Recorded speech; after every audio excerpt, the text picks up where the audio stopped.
how it feels to be a powerful woman in leadership who just doesn't back down, just won't stop, won't keep quiet. How does it feel to be that? I'm going to share a little bit of more of my journey to a full sovereign woman, into a full sovereign woman, and just some thoughts on this because, quite frankly, most of my life, and especially the way I was raised, I thank God for the way my parents and grandparents raised me. So I was raised by both parents and grandparents. In the Puerto Rican community, we take care of one another and one another's children. So I always say that I'm my grandmother's daughter. And I was raised in a Hispanic culture. I'm Puerto Rican. I wasn't raised in an African American or an African culture or a Caucasian culture, European culture. I was raised in the Puerto Rican culture. That's who I am. I'm not a label. The only label I have is that I'm Puerto Rican. I'm not black. I'm not white. I'm not Jewish. I'm not anything like that. I am a Puerto Rican woman who happens to have brown skin, who happens to have indigenous blood, who happens to have Jewish blood, who happens to have Hispanic blood, who happens to have African blood, I believe. So let me just say this. When you're raised as a woman raised in a Puerto Rican culture, a Hispanic culture, there are some things that are actually very beautiful and favorable, especially the family unit, the value of the family unit. But there's a part that was harmful. And the part that was harmful was the machismo part, where, it's skewed toward the masculine and how a woman is to behave within a family system culture. And so here's a little bit about me. I am the eldest of 6 children. So I'm the eldest. And so I had a lot of responsibility. The eldest in a Puerto Rican family has a lot of responsibility, especially if your parents work. And my parents worked. My mom is a retired nurse.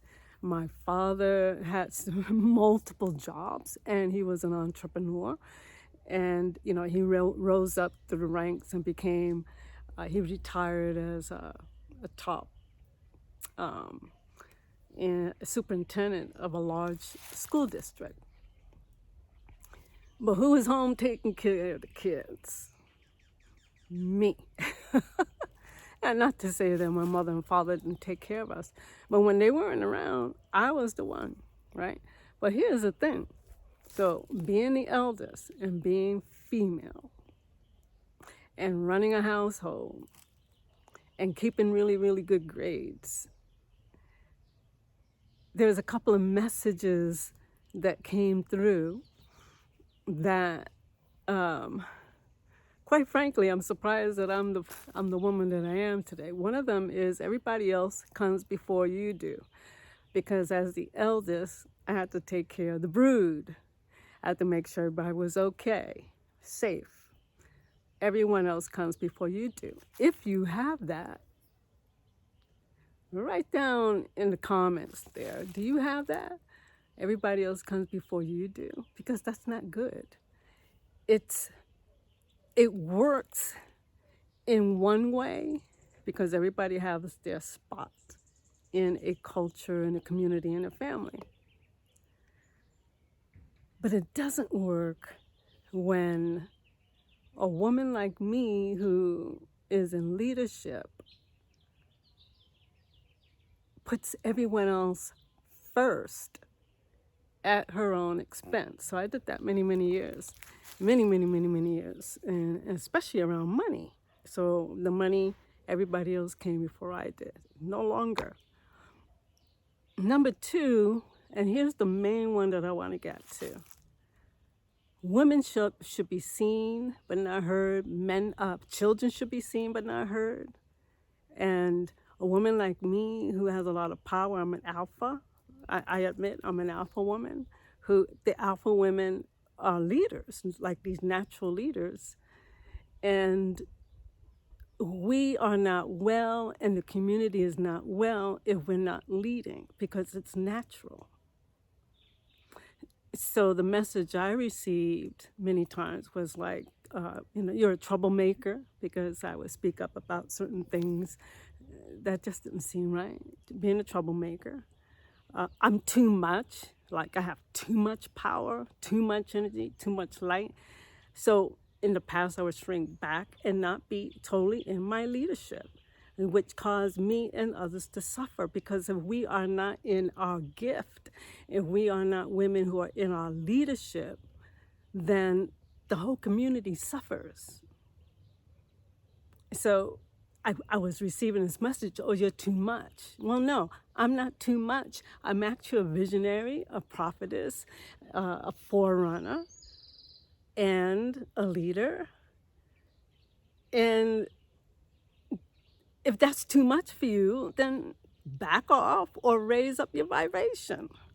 You don't have to throw criticism towards the women who are leading. Just back the heck off. Find your spot, get yourself together, and let the women lead who are called to lead very powerfully. And leading doesn't mean that I have to be masculine. No, because I prefer the feminine, resting and allowing and receiving and softening and being beautiful and soft. And guess what? I lead. I have found the times I've shrunk back from leadership, or because people thought I was too much, very uncomfortable. And then the thing that you're trying to do, or the group you're trying to be with, it becomes chaotic, because there are people who usurp leadership. So if you're a leader and you're not leading, there's going to be someone who comes and usurps. They're not supposed to be in leadership. It's just that there's a leadership void. And so now all this chaos comes in. It's our fault, really. Because if we're a leader and we're not leading, and chaos is happening, then whose problem is that? Who's responsible for that? So just a few thoughts I wanted to share. I'm not backing down. I'm not backing off. I'm going to keep on shining. I'm going to keep being different, think different, look at both sides and perspectives. I will always go inside me to find that place of divinity, that place of stillness, and that place of, ¿cómo se dice? That place of, what do I really want to say? That place is so centered. And come from there to give out, to give out.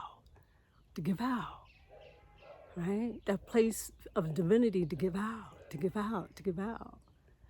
And that place of joy, that place of joy. So if you are a woman in leadership, you're a leader, but you're not leading, tell me about it in the comments. Let's talk about it. If you're a man who's not leading and you're called to lead, let's talk about it. Right? Tell me what's going on. This is important, especially at this time in planet Earth. Here we are. And for those of us who've been told we're too much, back down, you're just a troublemaker, you're always stirring it up, step into your leadership. Step into your radiant divine power. Do it with grace.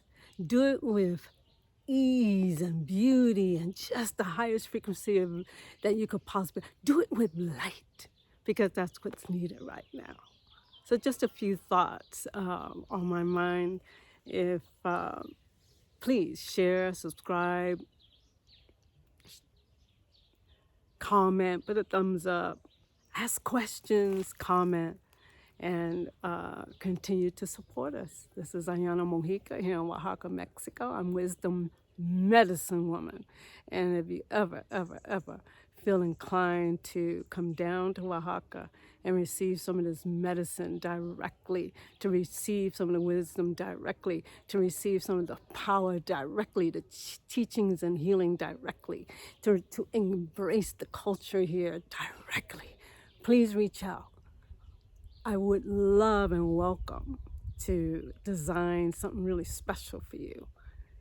Perhaps it's you and a partner, you and two others.